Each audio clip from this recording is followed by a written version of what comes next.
నాకే బాధ అనిపించింది. మనకు స్వతంత్రం వచ్చి ఇన్ని సంవత్సరాలు అవుతుంది, 50 సంవత్సరాలు అవుతుంది, ఇంకా సరిగా డ్రైన్స్ కూడా లేని గ్రామము. మరి ఏ శిక్షకైనా నేను రెడీగా ఉంటాను. వట్టిగా మన స్వార్థాల కోసం ఏదో చెప్పుకుంటా పబ్లిక్కి పరేషాన్ చేయొద్దు. ఇప్పుడు ప్రభుత్వం ఉంది, మంచి మంచి పనులు చేయండి.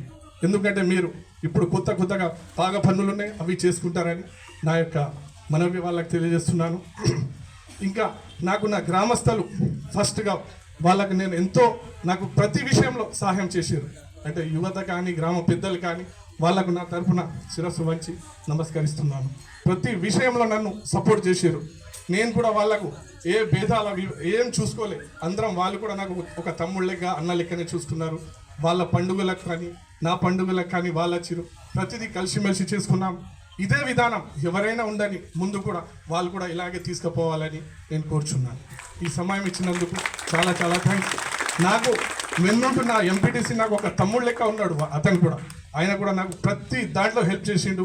ఇంకా ఇక్కడ ఉన్న వార్డు మెంబర్లు కూడా ఏ అవసరం ఉన్నా నాకు వాళ్ళు కూడా హెల్ప్ చేసారు. ఇప్పుడు అంటే ఏం కూడా ఈ 5 సంవత్సరాలు విలేజ్లో కూడా చిన్న గొడవ కూడా కాదు. నేను ఎందుకంటే అందరికీ కలుపుకొని నడిచిన ఇదే విధంగా ఎవరున్నా ఇక్కడ కలుపుకొని వెళ్ళాలని, ఇంకా ఇట్లనే మనం కలిసి ఉండాలని కోరుచున్నాను. ఈ సమయం నాకు 5 సంవత్సరాలు